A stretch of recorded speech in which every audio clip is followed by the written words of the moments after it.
నకిలీ తొలి వెలుగు చక్కర్లో పడొద్దు, అసలైన తొలి వెలుగును ఫాలో అవ్వండి. గణపురంలో తొక్కితే గణపురం ధర్మసాగర్ కింద బుడుగులో తొక్కితే గండి రామారం ఉన్న బుడుగులో తొక్కితే అక్కడ తప్పించేమన్నా కొడభూములు ఉంటే గణపురంలో అషరాపేటలో నవాపేటలో ఎక్కడ పడితే అక్కడ తొక్కితే మా సుదర్శన్ అన్న చెప్పినట్టు పాకిస్తాన్ లా లేవాలి. ఇక్కడ లేచడానికి అవకాశం లేదు. నరరూప రాక్షసుడు, నమ్మక ద్రోహి, కడియం శ్రీహరి, మేధావి అని అనే వాళ్లకు ఈ రోజు వాళ్ళు అంతా వాళ్ళే చెంపలు కొట్టుకునే పరిస్థితి తయారు చేసిన విధవ అంటే విధవ, పచ్చి విధవ. నా బిడ్డలు కేసీఆర్ గారు కడియం శ్రీహరి గారికి టికెట్ ఇచ్చిందని చెప్పేసి ఓ పక్క సాధగాక బట్టలన్నీ దొడ్డికి పోతా ఉంటే డైఫర్ పెట్టుకొని తిరిగి పైన పడుతుంటే 16 రోజులు డైఫర్ల మీదే ఉంటాడు. కారిపోతుంది. మా ఎవరిని చూడాలని కింద కావి ఉంటుంది కాపల. మా అయ్య ఇప్పుడు అప్పుడు అంటున్నాడు కాపల ఇవన్నీ కూడా కలవడట. అభ్యర్థి అయింది 16 రోజులు బయటికి వెళ్ళకుండా పైనే ఉన్నాడు. అట్టించాలంటే అందరు పోతారు అనుకున్నాడు. కోపం ఉంటారు అందరు, అదే పోతే బాగుండు అనుకున్నారు కూడా. ఎందుకంటే మళ్ళా అభ్యర్థి మారుతారని ఒక ఆశ. ఆ రకంగా చూసి మళ్ళీ ఇంతకుముందు వీళ్ళందరూ కూడా మనసు నిండా బాధ పెట్టుకుని అందరూ కూడా పార్టీ కోసం, కేసీఆర్ కోసం, మళ్ళా రాజశేఖర రెడ్డి గారి కోసం వాళ్ళ మనసులో ఉన్న మాటను మూట కట్టి అది పక్కన పెట్టి ఇట్లాంటి సభ జరిగితే వచ్చిన క్యాండిడేట్ 1000 మంది నాకు కన్ను వేశారు. అన్నకు 1000 మంది కన్నులు వేస్తా ఉన్నారు, ఫోటోలు దిగుతా ఉన్నారు. కడియం శ్రీహరి గారికి ఇక్కడ ఉంటే సగం మంది దగ్గర కూడా రాకపోతుంది. కడియం శ్రీహరి గారికి ఇక్కడ ఉంటే ఇట్లా చూస్తే అక్కడ ఎవరెవడు కన్ను రాజశేఖర్ దగ్గర ఎవరు పోయి కన్ను తెలుసుకుంటాడు, రాజన్న దగ్గర ఎవరు పోతాడు, వాళ్ళ సంగతి. వానికి బిల్లు ఉన్నదా, వానికన్నా బిల్లు వచ్చేది ఆపుదాం, పని అవుతుందాం, మధ్యలో ఆపేద్దాం. ఈ రకంగా కార్యకర్తలను కంటికి రెప్పలా చూసుకునేవాడు కంట్లో పెట్టుకొని చూసుకోడు. కంటికి రెప్పలా కాదు, ప్రతి ఒక్కరిని కంట్లో పెట్టుకొని చూసి పగ పెంచుకొని వాళ్ళను అనేక రకాలుగా బాధ పెట్టేటోడు. ఆ రకంగా 94 నుండి 2004 వరకు గణపురం నియోజకవర్గంలో ఉన్న ప్రతి కాంగ్రెస్ కార్యకర్త ఎంత బాధపడ్డారు అంటే,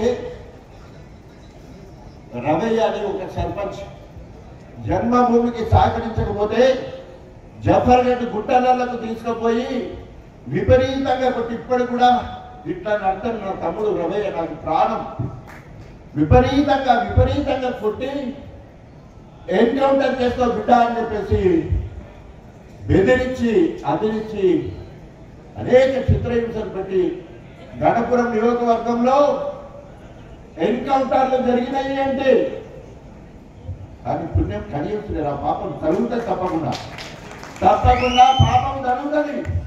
నాలాంటి అమాయకుని పట్టుకొని అనేక అక్షర కేసులు పెట్టించి నీతి అని మాట్లాడతాడు. ఆయన అవినీతికి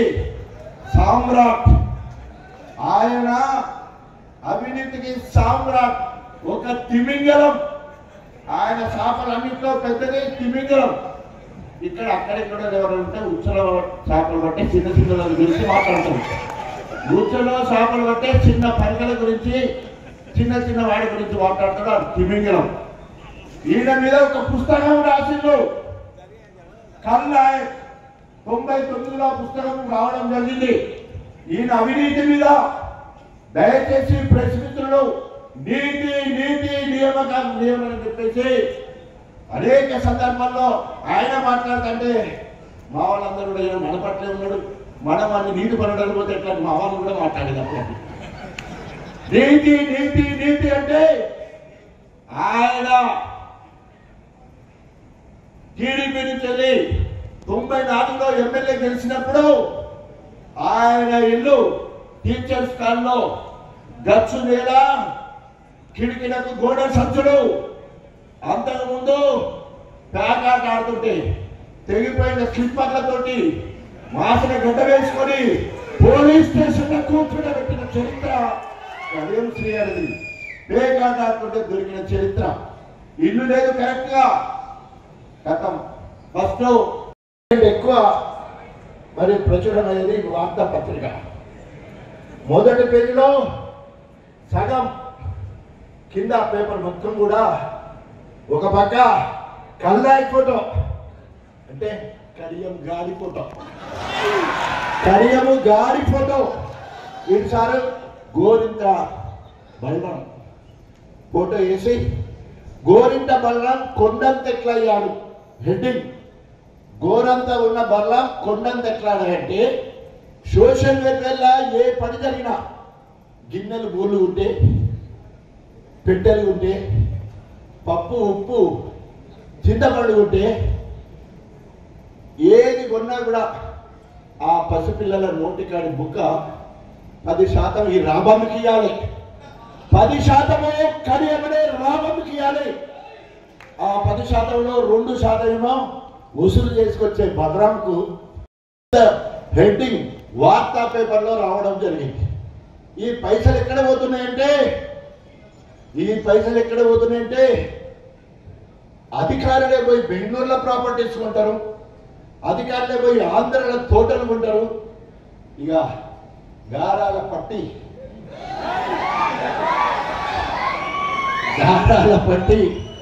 కావ్య, ఆయన పేరు నజీరుద్దీన్, కావ్య నజీరుద్దీన్ దేశాలలో ఉంటారు.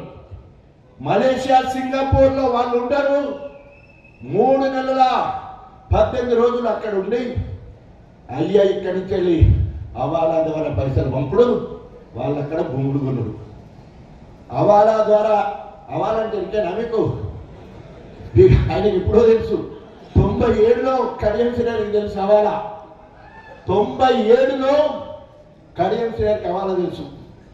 పైసలలో 10%, 7%, 8% కట్ చేసుకుని ఇక్కడ ఇస్తే అక్కడ ఇస్తారు ఆ పైసలు. కడియం శ్రీ భార్య ఇద్దరి మీద ఒక అడ్రస్. కడియం శ్రీ ఒంటరిగా ఒకే అకౌంట్, 2 అకౌంట్లలో పైసలు ఇస్తారు. అక్కడ బినామీ అడ్రస్ మీద వాళ్ళక్కడ భూములు కొనిపెట్టే కార్యక్రమం.